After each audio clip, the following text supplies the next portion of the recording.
You've probably seen my next guest as a hard ass, badass, and a no nonsense woman, just like I did until I got to chat with her, see her, hear her, and truly listen to the wealth of knowledge that she is.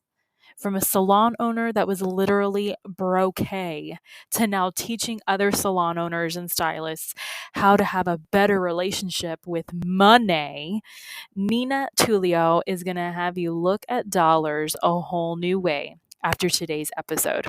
Listen in.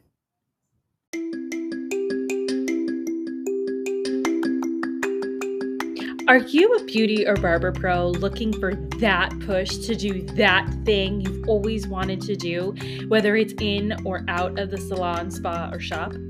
Are you tired of not feeling good enough, smart enough, skilled enough? Are you tired of not getting a handle on your mental health, boundaries, and insecurities? I'm Christine Sherwood, the Beauty Pro Coach, an internationally certified coach, a salon and spa owner, and your personal Jiminy Cricket. I use my own experiences, good and bad, as a salon owner to help you be more self-aware, authentic, and forward-thinking in your approach to life, in and out of the salon. It's time to reach your version of success with the Beauty Pro Coach podcast.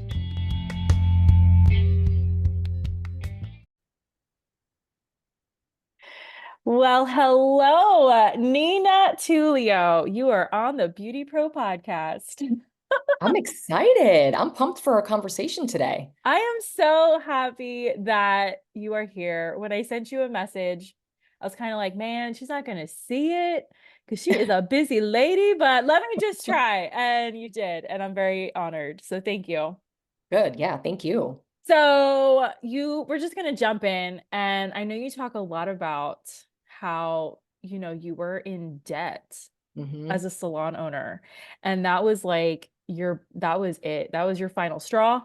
And I want you to just, if you could, share a little bit of your story and how you got there and how you got out. Yes, so that was probably one of the hardest times of my life. I was a salon owner. I was moving into my fifth year at that point, and I got there because I was spending money haphazardly when it came to marketing. I was throwing money into ads and ad spend that were not bringing in a return on investment in my business. I was also I had not yet healed my relationship with money or my money story. So I was continuing to live and repeat the patterns that I was taught when it came to money. We grew up, with nothing. So that was kind of my thought process, even though I would keep saying like, I'm not going to be like my mom and dad. I'm going to change. I'm going to change. Well, I didn't put the change of my own patterns and behaviors behind that. So I found myself in the same situation and being broke and having a salon with employees that relied on me to keep my salon open. And I was also spending money to fill a void, because there were a lot of things, like a lot of us, we've just been through a lot of pain, a lot of trauma, things that I had stuffed down. And I just started spending money to kind of help me navigate. And so with that, and then the culmination of spending money on marketing, I was like, I just got myself in this hole of $90,000 of debt. And it was during the height of the recession of 2009, 2010.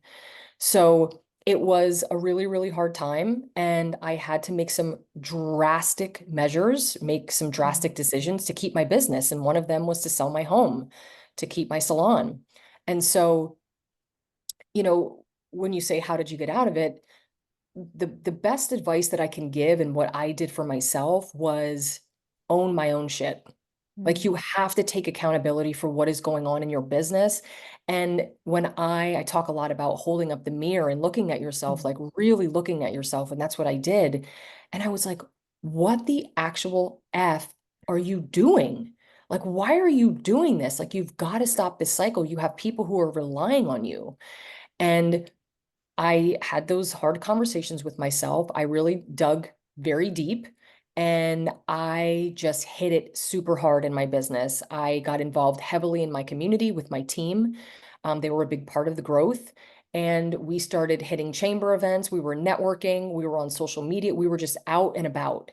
And I became very clear on my message and my mission and my brand and who I was and who I wanted to be with me and work with me. And I just hit it really hard with my team. And we were fortunate enough to grow about 20 to 30% year over year till I sold my Mm. salon 6 years later. And I was very fortunate enough to get out of the debt, but that debt took me a good 5 years to get out of.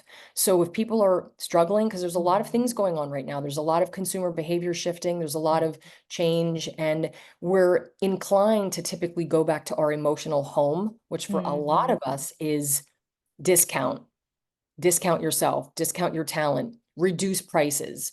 Um, and I want to scream that loud and clear. When I was in the depths of all of this mess, when I was so broke and I was sick and I wasn't eating and I was literally wondering how I was going to cover my bills and cover my payroll, not one time did I ever think I'm going to decrease my prices. So if you are in it and you're feeling it and you're feeling the pressure, focus on your value, focus on your uniqueness, focus on your brand and the relationships that you have with your clients. That's what saved our business, saved my business. And get out of that space of I have to discount, because you will have to climb out of that later and it will be difficult for you. So that's kind of the long and the short of that whole Mm-hmm. situation, which is it was a big moment, and I keep it close, keeps me very Yeah, humble and very grounded. absolutely. In that, I know you mentioned so many good points. So when in this industry, however you want to look at it, we are kind of on stage with our clients every single Mhm. day. Sure. And so, but what affects us at home is going to translate to what's happening in the salon. And Absolutely. so, your team, did you at any point let your team know, like, this is what's happening, guys? We need to get this going. Oh, absolutely. I had to, because creditors were calling my salon threatening to take my furniture. I mean, Mm. it was bad. Wow. And Okay. so, yeah, part of the owning it and part of taking accountability was saying I screwed up Yeah. to my team. Part of that was letting them know, like, I screwed up, and if I let you down in any way, I'm sorry, but I am going to do whatever it takes to make it right. And that's when I decided to sell my home. Um, and I was very fortunate enough that the guy that I was renting my salon from also had a beautiful home up the street from the salon that he had turned into apartments. And he, let me move in there, and the rent was, probably a fraction of what I was paying for my mortgage. And so he was like a lifesaver. And, I always feel like you find those people in your life and they take a chance on you. And he took a risk on me just even moving into the salon that I moved into, because I was Yeah. already in debt at that time when he took me on into his space. And so, yeah, I mean, I think transparency. Now, the team doesn't need to know all the ins and outs. Mm-mm. I think it's important to share what it costs to open the doors, but it's not their responsibility to worry about payroll and worry about where the money's coming from. But yeah, they should have knowledge on what that looks like. I think communication and transparency is key when it comes to being a salon owner and managing and leading a team. Absolutely. I agree with that. And something that I tell even my own coaching clients and stuff like that is owning a business is the biggest like personal development task you could ever have. And Hmm. during that time, were you doing any kind of coaching or therapy for yourself, for your own well-being? Oh my God. Yeah. Well, I've been in therapy since I'm 21. Okay. And that was a lifesaver. Yeah. But I've always been into healing myself because of some of the things that I've endured and some of the traumas. I've always been on a healing journey, Mm. whether it is through deeper work when it comes to therapy, when it comes to, trying different techniques and things in therapy. I've always been open to those things. And even more on the spiritual side, like doing more Reiki or spending more time with breath work, or yoga was a really big therapy for me. I was going to yoga 4 or 5 times a week just to kind of like move my body. Wow. But yes, and the support of my friends and my family is always crucial. I'm so fortunate that I have amazing friends, and a core group of them, about six of them I've had for over 25 years now, since high Mhm. school. So, that is also important. You have to surround yourself with people that you can be yourself in and be in your most vulnerable moments. But one thing I will add too is make sure that you have other business owner friends. Like I Mm, had a really good core group of owner friends that were not in my industry. One was from next door. She owned a jewelry store. The other guy was a sign guy. He was across the street and he was just funny as hell. And, we could just shoot the shit. Another one of my friends, she owned a kitchen and bath redesign business. Like, and that was part of being in the chamber and getting to know different people. Like you have to know people in the industry, but step outside of the industry too and just have business owner friends that truly understand what it means to run a business because it is so rewarding, but it's so freaking hard. It is mhm. so hard. Yeah. So, what made you choose this industry besides other ones? Like, why did you become a hairdresser? It was either I was going to be a dolphin trainer, What? Okay. I was going to be a dolphin trainer, or I was going to be a hairstylist. And when I found out that I had to go to college, and literally go to college for 4 years. I was going to have to share a dorm with people and share showers. I was like, no, immediately no. There's just no way I could do that. It's just not my vibe.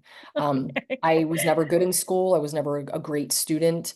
Mhm. It just wasn't going to be for me. But I always had in my heart and soul that I wanted to be a hairstylist. But I love animals. I'm very passionate about animals too. And I just thought that marine biology would be another great thing for me to do. But there was always this pull at me to care for people and serve people at a much deeper level. And so I was the first person to sign up in my VOTEC, going into 10th grade. Like I had already submitted all my paperwork. I was ready to go. And in cosmetology school, I actually thrived and I was a straight A student.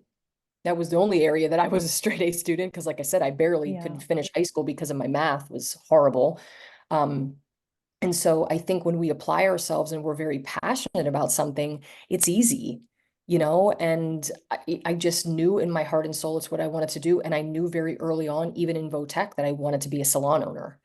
Mm, That was already in my mind that I wanted to own my own business. that's so cool. That's so cool. I love the pivot. Yeah, That just like, self what? trainer. You're right. What? Oh my God. Okay, so what's a common myth you get about what you do as a hairdresser, as an owner, as Nina Tulio, you know? Well, I think, common myths about just us being hairstylists, and I think Mhm. it's changing, is that this isn't a fruitful career. It's so different now. And I think we've worked collectively to change that narrative. But I think that's the biggest misconception. It always has been, and it's always been looked upon as just a side hustle or just a hobby. And now, and I think COVID had played a big part in that pivot. People got really wise to it and started to prioritize themselves and put their business first and put themselves first. Mhm. And I think we're doing a pretty good job of changing that misconception, but it's still, it still swarms us. I think we're still kind of battling it, but we are more equipped to battle it these days. I think so. Yeah. What's a trait that someone should have to be successful in the beauty industry? Oh boy. Ooh, there's a couple of them. I think my mind just literally went 15 different ways Yeah, go ahead. because I think about what it takes to become successful, and what I put at the top of the leaderboard, it would be mindset. you Mm, know, um, I took a course, a Harvard business course last year, for culture and leadership. And cool. one of the things that was a big part of that was their fixed mindset and growth mindset. And if we have two people who have the same opportunities, the same upbringing, the same resources, the same environment, and working in the same location, what's the difference between the one that's making it and the one that isn't? And it comes down to having a growth mindset. Mm, So the mindset really, and when you have a growth mindset, basically it means that you feel that the amount of work that you put in, putting hard work in, being open to change, being flexible, being open to feedback, these are all things that are going to contribute to your growth. mhm, Fixed mindset basically says no matter what I do, no matter how I apply myself, no matter how much money I spend on education, shit's not going to change. and that's the difference. So mindset would be up there, but right underneath it is consistent hard work. Because, there was a narrative going on for a while before the pandemic, and then even slightly after, of this, you can work, you could pick the days you want to work, and you can show up when you want to, and you can work 3 days a week, and you can make all this money, and and can that happen for people? Sure. But, I was talking to Michael Cole one day, and I was like, you got to scale up to scale back. Mm. And I think people they, it's a misrepresentation of like, oh, I'm going to come out of school and I'm just going to be booked and busy and I'm going to get to pick what I want to do and I'm going to niche down and I'm going to do all the things. And I'm like, what about the hard work? Because Mhm. there isn't one single human on the planet, and I'm not even talking about in our industry, that Mhm. hasn't worked incredibly hard to get to their desired level of success. And so those would be, and I said consistent hard work. Mhm. It's just not like when you want to do it. I mean, I'm in this business 27 years. I'm in my seventh year with my coaching business. I still work 12-hour days. Mhm. I still say yes to things that are free.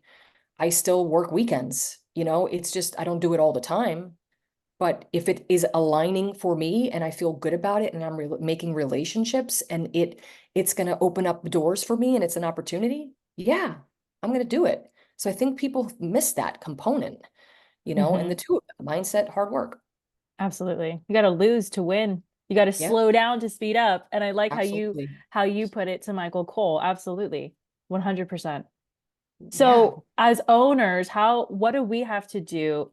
Forget that. Even just people in general, like what do we have to do to kind of get that message across to these kids, this generation that's coming up with that? Well, the generational thing, I think we have to understand and we have to meet people where they are. We Hmm. can't assume Hmm. that people are going to show up as us. We can't assume that they're going to want to run a business the way that we are. It never is going to happen. So we have to learn the behaviors behind what is motivating people. And we can't necessarily motivate people, but we can pull out their potential. People have to be self-motivated. So I think, when you're navigating this, it's clear communication. It's understanding what people actually want. It's coaching people to their own dreams and stop pushing your dreams on other people.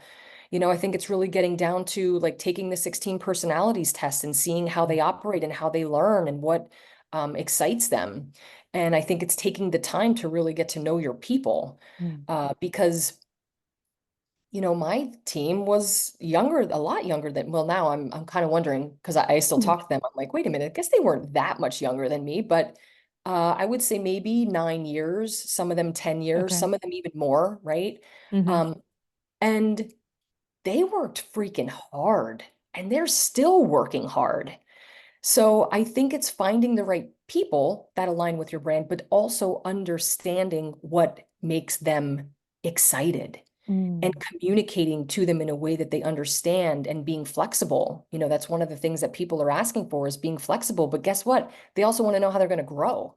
So if you don't have a growth plan in your business, we can no longer fly by the seat of our pants because everybody since COVID has been exposed. We've got to be on top of our game these days. And yeah, are there people who maybe don't want to work as much that are younger? Sure. But there are people in older generations that don't want to work as hard either. So we have to, I always say, stop blaming the external and start looking Mhm. internal.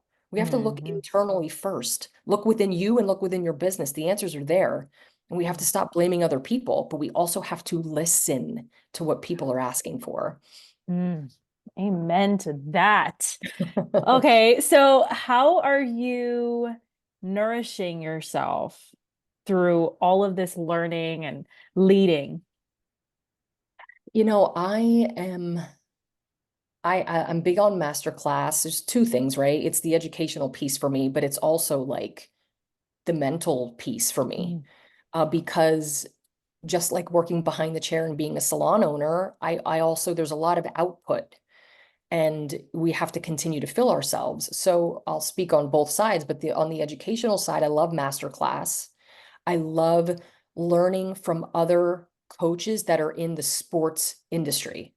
I am fascinated by watching football coaches, basketball coaches, hockey coaches. Like that to me is there's such a mindset there that they are part of the 1%. And that mindset is very, very congruent to our own industry. And so when I'm looking for leadership, that's where I'll go first. Because if you can watch Gino, who is the basketball coach for UConn, the women's basketball coach, and you watch his masterclass and how he leads and how he gets people to participate and be a part of something and listens to them. And it's the same thing as leading a team. It's a higher level of leadership that I believe that we need in our industry. So that's my go-to. That will always be my go-to. I also love Simon Sinek. He is one of my absolute favorite leadership coaches because he speaks highly on servant leadership, which is what I believe in 1,000,000%. Mm-hmm. And in that side, it would be that, or taking like a Harvard business class. Right now, I'm taking an accounting class, trying to always, elevate myself and how I'm showing up for my coaching clients and for my students. I pay attention to what's going on in the industry, but for me, it's taking classes outside of the industry, which I Yeah. would imagine for you, it's similar. Mm-hmm. And I also encourage salon owners and independent artists and commission stylists to do the same. Yeah. Like, look outside of this industry. There's great and amazing education here, but there's so much more fundamentals that we need to become successful in whatever that looks like for you outside of our industry. The mental side for me is always, it is the constant therapy. It is the constant self-reflection. It is, reading. I have cards from Untethered Soul, which I pull those cards and try to fill myself a little bit that way. Mm-hmm. It is trying to be more diligent. It's working out. Mm-hmm. I have a trainer because listen, if I don't have a trainer, I'm not showing up. I learned this about myself. Yeah, it's I'm true. older now, I'm in my 40s, so I have to make sure that I'm keeping strong and my bone density and shit is up. So I have to have a trainer. That's the only way I'm going to do it. So it's more so moving my body. And you know what? The other thing too, it is really just trusting myself. Like I think when you get into your 40s, you just stop giving a shit about pleasing other people because we are Mm-hmm. in an industry where we are people pleasers by nature. Mm-hmm. And when I hit my 40s, I was just like, this is exhausting. I mean, I've done a lot of work up to that point where I was kind of already pulling away from that. But now I think it's easier, more so to speak my mind. So hang tight. If you're not in your 40s yet, and if you're not looking forward to it, look forward to it because Yeah. it is a good time to be in that space of being more confident in self, but still filling myself, whether Mm-hmm. not a big reader, but I can get into something that inspires me and I can read Mm-hmm. it or podcast or again, like something like Masterclass or even watching, like I watch on HBO, they have the Hard Knocks with the football teams. Like I Okay. am invested. Deion Sanders, like I'll watch Deion Sanders all day. Like I love his energy. I love his spirit and the way he leads. So find something like that that motivates you and inspires you and just kind of like go all in. I love this. I love this. The whole idea of this podcast came about for exactly what you're talking about. Like we are beauty pros, we love what we do, we serve and Mhm. and that's what we live for, right? But we are so much more than that Yeah. outside of the salon. Like we have other interests. We don't just play Barbies all day. Like we for real like to do other things. The fact that you're talking about sports, I am so blown. Dolphin trainer, sports lover. Like, this is great. Exactly. Exactly. So, now what is your definition of success? That's changed over the years for sure. Um, for me, success is doing what I love in a way that I love to do it in a way that fills me. Yeah. So if you would have asked me 10 years ago, it would have been uh, making sure that I'm making the most money and making sure that I can be financially secure, which that is important. I need to be financially secure. A lot of my um, uh, trauma comes from that a little bit, so I'm Mhm. still working on healing that. So I need to be financially secure. But I think, it, man, it's just one of those things where I just lost my train of thought. What was it It's again? okay. It's What was okay, the baby. question? I have so many thoughts going through my mind. I'm like, which direction do I want to go? The definition of Yes, success. it is. It's doing what I love to do in a way that I love to do it and in a pace that I want to do it and feeling filled. You know, I just, I worked so hard to make money because I didn't have any. And then I had it and then I lost it. And then I had it and I lost it a couple times and been through all that and being broke and just being in so much debt. And, I've worked really hard to get out of that. And so I just feel like I don't lead from that space anymore. A lot of that too was also just filling that void that I talked about. I no longer need to fill that void. I no longer need that external validation. So for me, it's serving others. Like that is what fills my, ooh, this makes me emotional. That is what absolutely fills me. That to me is if I can serve people and I can help them have aha moments, and if I can make them see how beautiful they are and how talented they are, and if they can change their business in any way, that to me is I've made it. That's success for me at that level. And with that, the money comes. I just don't think about that anymore, because I think when you do what you're passionate about and you come from a very authentic space and you show up to serve and you're consistent in your hard work, the money comes, so you're getting me all in my feels here. Like I don't I get to talk love about a it. lot of this I stuff, a love ton it. because it's, I'm busy working and doing my Yeah. things and showing up on Instagram. So this is so awesome. Great questions. Awesome. So here's another one that might get you in your feels, but what do you want to be remembered for?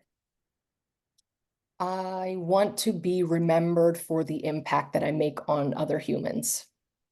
Like I want people to say, oh, Nina, like she touched my soul. She helped me feel better about myself. She gave me the confidence to change things in my business. She left me feeling that I was special when I wasn't.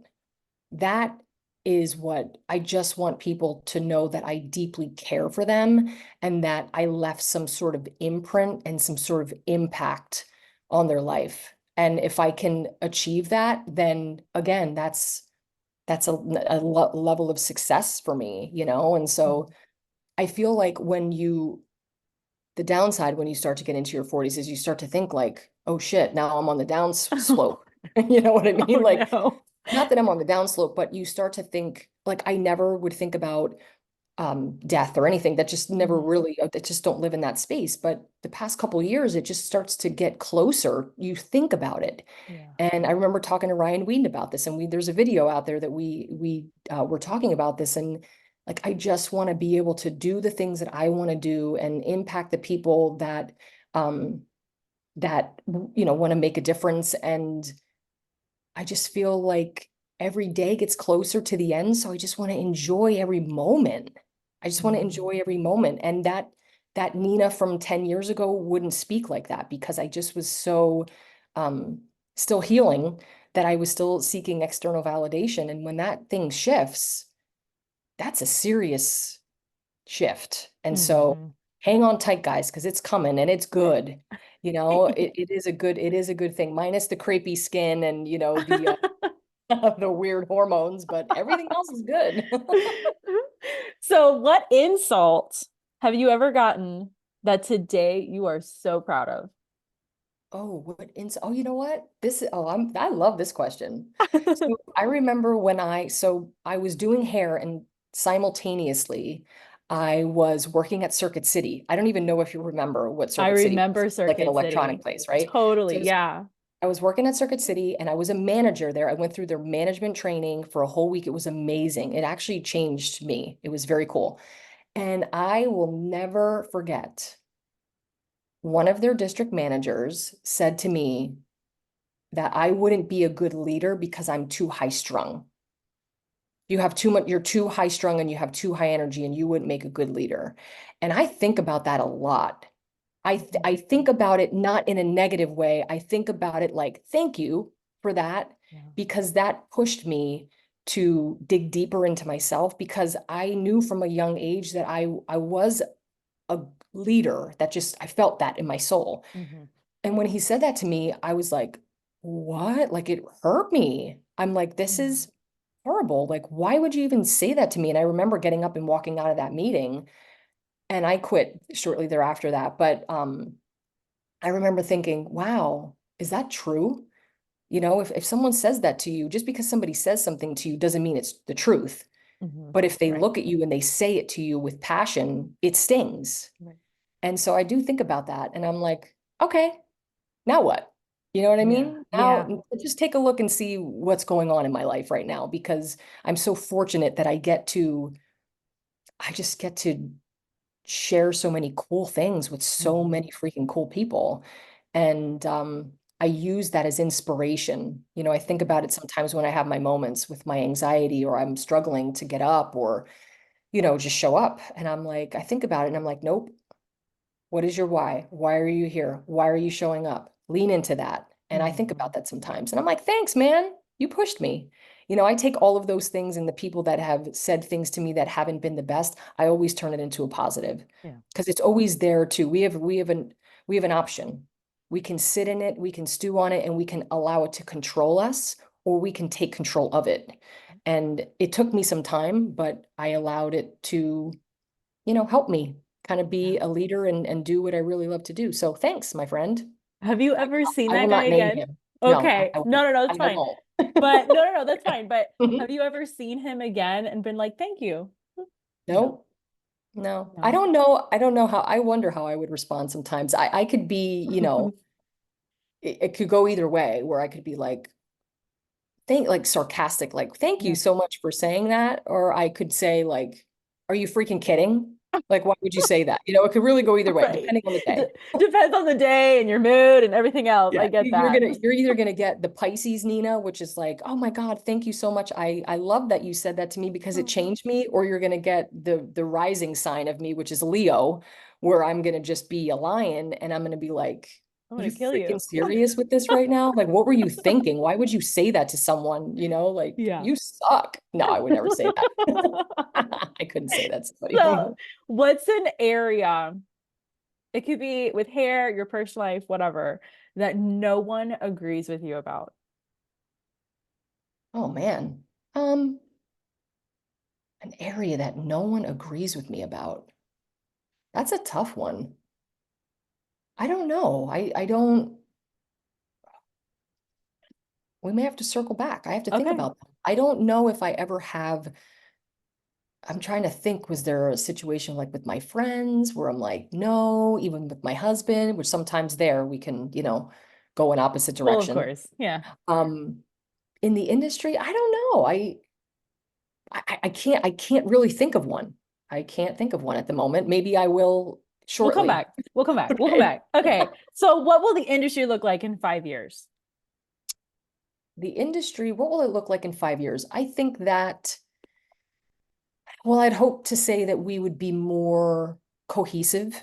Mhm. I would hope to think that we would be more supportive Mhm. of all of the aspects of our business, whether you're a commissioned hairstylist, you're an independent artist, you're a commissioned salon owner, or hybrid.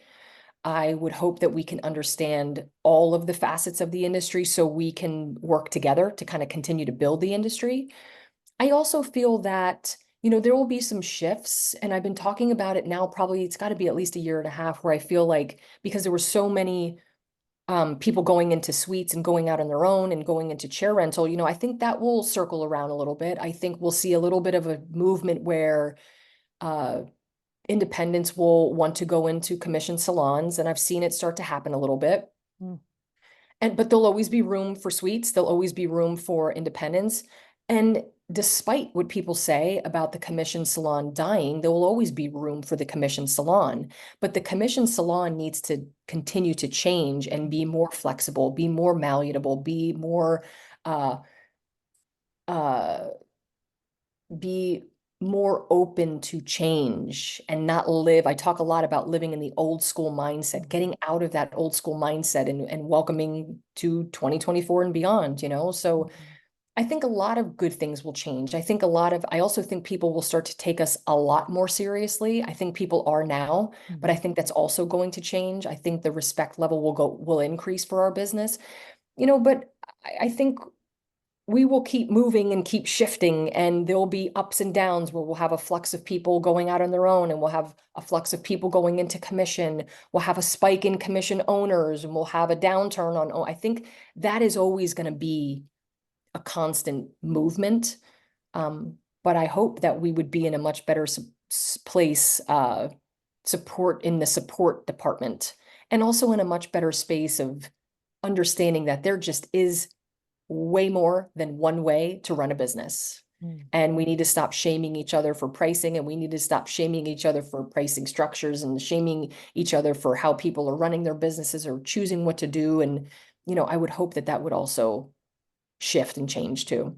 Yeah, for sure. I think ego is a big part of that, right? Yeah.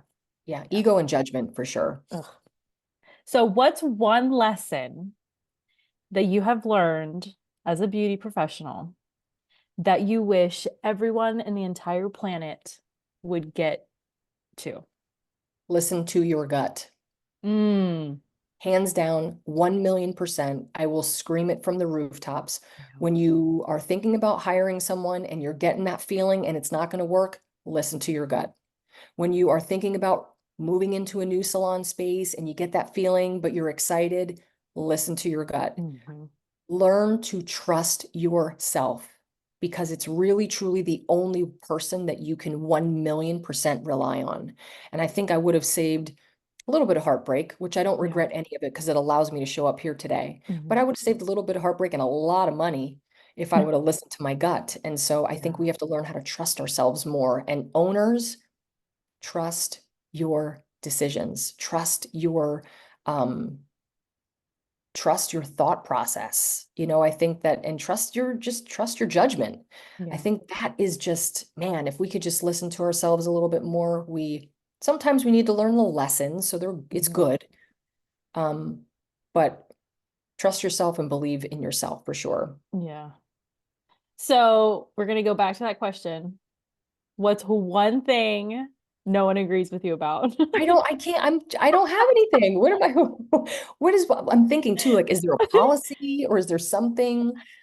I don't know. All right.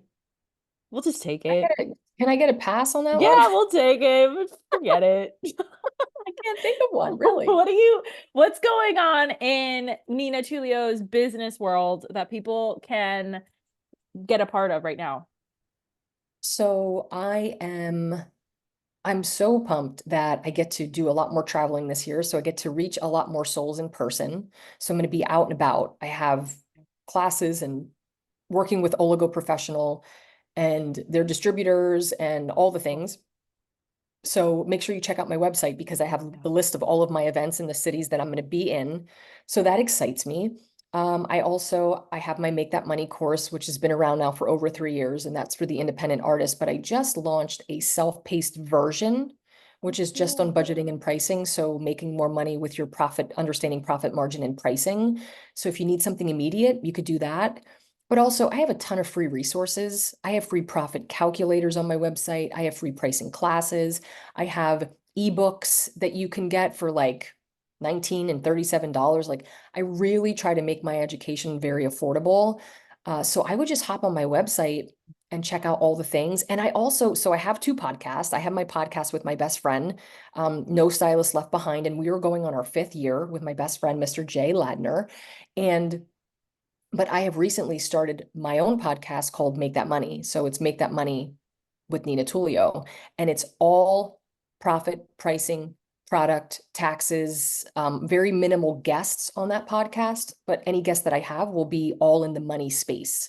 So I just started that in the beginning of January. So please feel free to check out No Stylist Left Behind and Make That Money and get your financial shit all the way together. All the way together. Okay, folks. So, final question. What is one question that you wish I would have asked that I did not, and how would you have answered? Oh man, where did you come up with these questions? These are good. Thanks. One question that I wish you would have asked. Man, you covered a lot of ground. I'll go with the answer that I think a lot of people end their podcast with, and that's what piece of advice would you give to Okay. what piece of advice would you give to stylists that are still growing, up and Mm-hmm. coming, salon owners that are new, up and coming?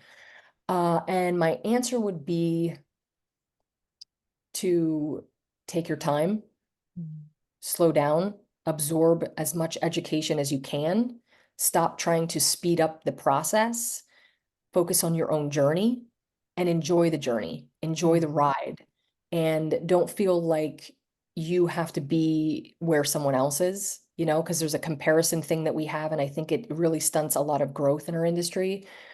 And I would really just say, like, if you're going to go into a commission space, find a leader and a salon owner that 1,000,000% supports you and has a growth plan for you, and that really is, dedicating a lot of their time and energy into helping you grow. Now, listen, stylists, you got to show up and do the work.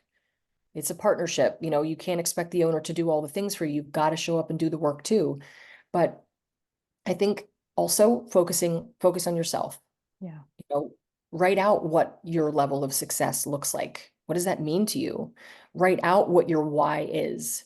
Write out what, the what and the why behind your goals. Like, a lot of times we create goals and we don't hit them because there's no why behind them. There's nothing tangible to make us be committed to them. Yeah. So that's a lot of information, but whatever, gather bits and pieces from that. I think just focus on yourself, education, invest in yourself. Don't compare your journey to everyone else, and enjoy the ride, every single moment of it. Because before you know it, you're going to be like me, 27 years in. And I'm like, where the hell did time go? So enjoy every moment of this beautiful industry. I love that so much. I'm applying it to my own self. I have a bad habit of going 100 miles an hour. So thank you for Yes, that. same. Of course. So that is our episode today. I am so grateful that you came on, Miss Thank Nina. you. And listener, I hope you got a lot of notes. I hope you took notes. And until next time. Did you just totally love this episode or what? My favorite part was the sports coaches bit. I'm going to go back and watch and study every sports coach movie out there to be just like Nina and learn all there is to being a great leader for everyone around me, not just my salon and spa team. What was your favorite part? Tell me in a message on Instagram or Facebook. Don't forget to subscribe to the podcast and YouTube channel. Until next time, babes.